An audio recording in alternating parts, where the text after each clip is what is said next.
Hello everybody, welcome to the Empressive channel. LeBron James and his wife Savannah James had a few words for Kevin Gates after he criticized Savannah. I don't like the way Savannah look at LeBron. I like the way them white women look at LeBron. Like when soon as he walk out there, they just be like, oh. They be dicked out. But it's like I noticed when he go do the handshake with the main player on his team, which is dead, it's like, you act like I'm bothering you, bitch. Like, right. I'm the greatest player in the world, one of them. And you act like the warden of the jail. Like you came here to police me. Like you ain't, like, you not dicked out like these white women is dicked out about me in here. Like you done eject away from my partner, man. Don't do that, man. You dive on the floor behind that nigga, man. I love LeBron and I hate that for him, bro. I hate that he got to go through that. This was honestly so random and weird. Even Savannah was confused. She actually posted this Nicki meme on her IG story in response to Kevin. What? Child. Anyway, so what? Child. Anyway, so Nicki Minaj has a meme for everything, but LeBron stepped in, and you know LeBron doesn't play when it comes to his family. He doesn't care how much you glaze him. If you come for his children or his wife, he will say something. He said, "Kings don't concern themselves with the opinions of peasants. Where to next, queen? Let's get it." I'm not mad at his response at all. And yeah, he kind of does care. Even though he says he's not concerned about the opinions of peasants, he cared enough to respond, which is fine because at the end of the day, that's his family. And LeBron doesn't play around when it comes to his family. Now, Kevin did have to get one more word in, and this is what he said. The truth hurts, but it heals. And, Bron, I love you because you my nigga. And I already know she was just, you just gonna let him talk. Man, you had to, but behind closed doors, you, hey, good game. So I don't care if I gotta fall out with somebody I love to get the results. We're gonna get the results, but if anybody need, I'm a life coach and a guru. Y'all 24 hours. You smile. You smile at that black man. You smile at him. Hey, cause you know one thing. Today is Easter. You know what come with Easter, huh? It got a lot of bunnies hopping around out here. Sometimes the truth hurts, but it heals. I love you all. This is Kevin Gates, and me and Brittany will approve this message. I love this for me. Kevin is so messy. He really is messy. He's happy that he got noticed, obviously, but that needs to be the last time he speaks on LeBron and his family because, like I said, LeBron doesn't play, and he will pull up on you the way he did Stephen A. Smith. Now, let me move on. I want to talk about this whole Kendrick and Drake thing. I know you all are tired of it. I'm tired of it too. Drake did recently amend his complaint and lawsuit against Universal Music Group because he feels like UMG was using fraudulent tactics to push Kendrick's diss song Not Like Us, which includes defamatory comments calling him a PDF file.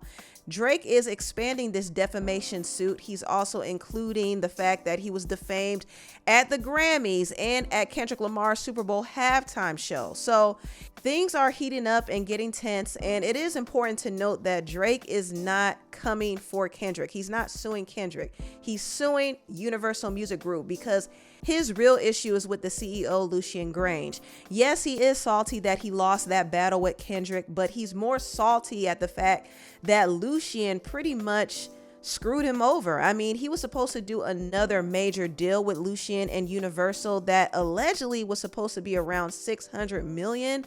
But I think the label doesn't want to give Drake that much money. And also they don't think Drake should have that much power either. So basically they're putting him in his place and saying, listen, we could raise up somebody else that could bring you down a notch and could also generate us money in return. So Lucian really snaked Drake, honestly. And this is where Drake's real issue is.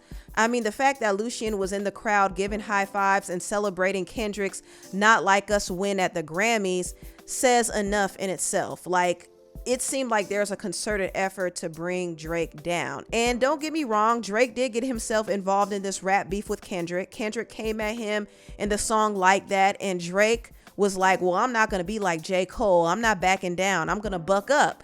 And he lost. He lost fair and square. Okay.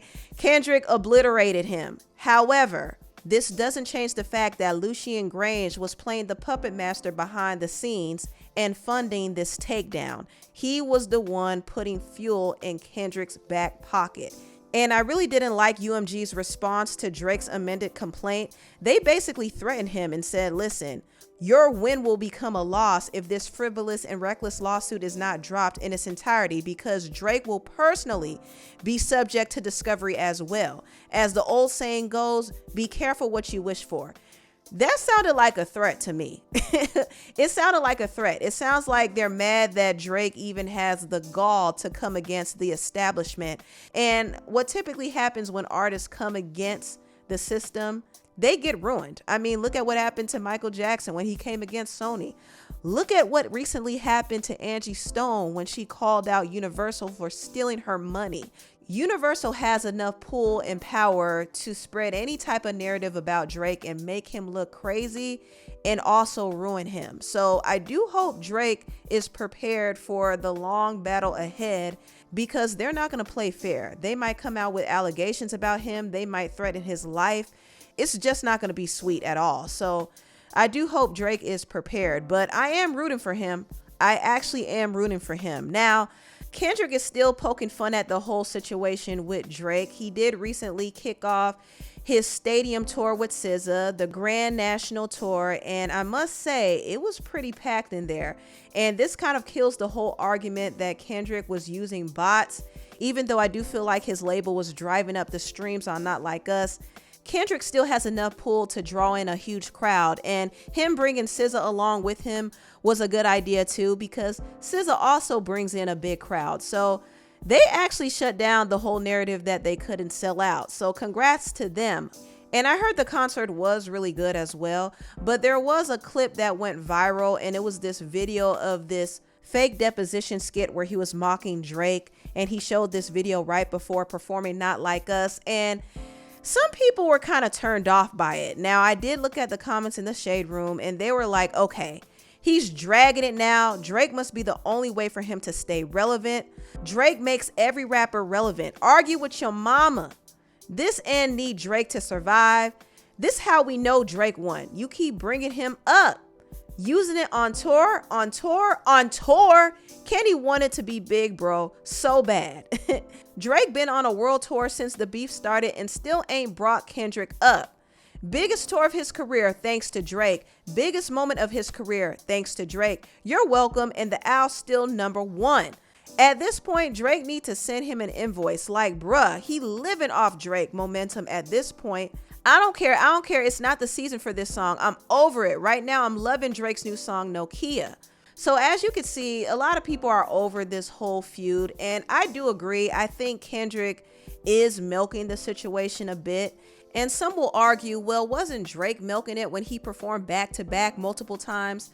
I mean, yeah, you could argue that, but he didn't win 5 Grammys for it. He didn't perform it at the Super Bowl. He didn't accuse Meek of being a PDF file, which is defamatory. It's a classic diss song, that's it. But he didn't elevate the song to being one of the biggest of his career in the way that Kendrick did to his song Not Like Us. Kendrick has a lot of classics, but he literally turned Not Like Us into one of his staples. And it's coming to a point where Kendrick can't shine without Drake being brought up in some way. And based off of some of people's comments, it's starting to have its disadvantages. Now, Drake, I'm pretty sure, is taking notes, and he's probably realizing, okay, when I drop my next album, maybe I shouldn't make it too much about Kendrick. Now, I know he's going to take some subs here and there, but I do hope Drake doesn't fall into the trap of keeping this beef going. The lawsuit is enough as it is already, so he should just leave the subliminals out of it and just continue to make hits and then go on his own stadium tour and headline the World Cup next year. And he could do all of that without bringing up Kendrick once. And that right there would redeem him. That would show people that he doesn't need to diss another man to come out on top. Anyway, tell me what you all think about this video down below. Please like, comment, and subscribe, and share this video if you care. Thank you so much for watching, and I'll see you next time. Bye.